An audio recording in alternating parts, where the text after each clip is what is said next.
আসসালামু আলাইকুম প্রিয় দর্শক, কেমন আছেন সবাই? আশা করি আল্লাহর রহমতে সবাই অনেক ভালো আছেন। আলহামদুলিল্লাহ, আমিও অনেক ভালো আছি। মেজবানি রান্নাঘর থেকে আমি ইতি রান্নার নতুন আরও একটি ভিডিও নিয়ে হাজির হয়েছি আপনাদের মাঝে। আশা করছি প্রতিদিনের মতো আজকের ভিডিওটিও সবার ভালো লাগবে। ভিডিওটি ভালো লাগলে সাবস্ক্রাইব করে পাশে থাকা বেল আইকনটি চালু করে দিবেন, যাতে আমার পরবর্তী নতুন কোনো ভিডিও ছাড়ার সাথে সাথে আপনাদের নিকট নোটিফিকেশন পৌঁছায়।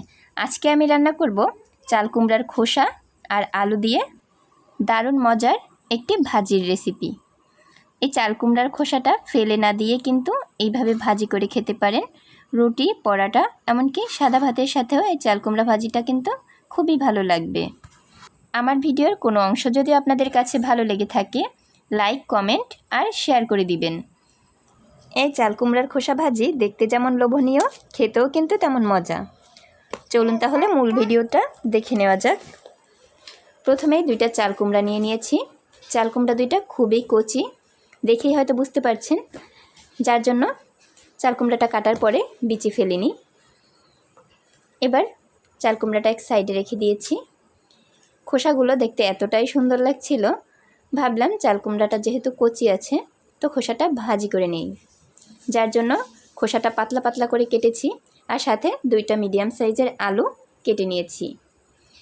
এবার ভাজি করার জন্য নিয়ে নিয়েছি পেঁয়াজ কুচি, রসুন কুচি, তার সাথে আরও নিয়েছি বোম্বাই মরিচ কুচি। এখানে আপনারা কাঁচা মরিচ অথবা শুকনো মরিচও ব্যবহার করতে পারেন। এবার চাল কুমড়ার খোসা আর আলুগুলো ভালোভাবে ধুয়ে নিয়েছি। ধুয়ে পরিষ্কার একটি পাত্রে বসিয়ে দিয়েছি। এবার চাল কুমড়ার খোসা আর আলু সিদ্ধ করার জন্য একটু পানি দিয়ে দিয়েছি।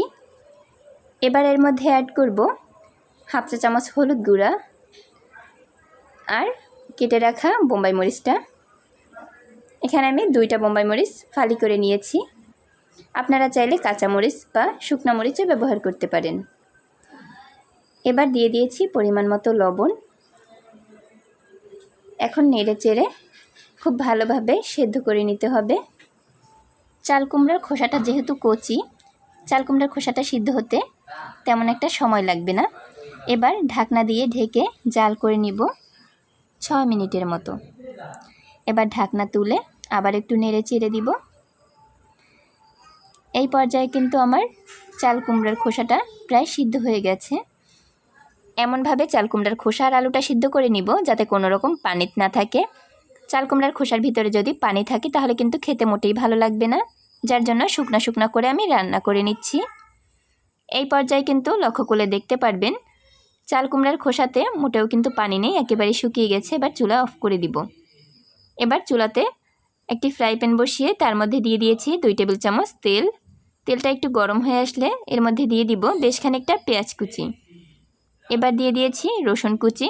এখানে আমি মিডিয়াম সাইজের একটা রসুন দিয়ে দিয়েছি। এবার নেড়ে চেড়ে খুব ভালোভাবে পেঁয়াজ রসুনগুলো ভেজে নিব।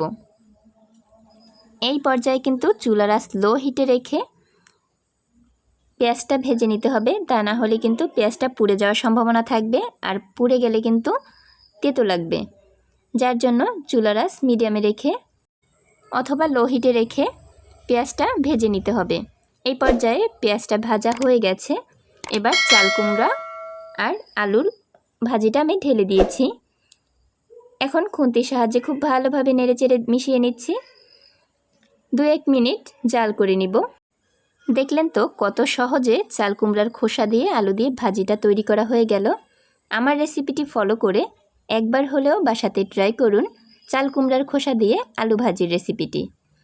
আশা করছি আপনিও আপনার পরিবারের কাছে খুবই ভালো লাগবে।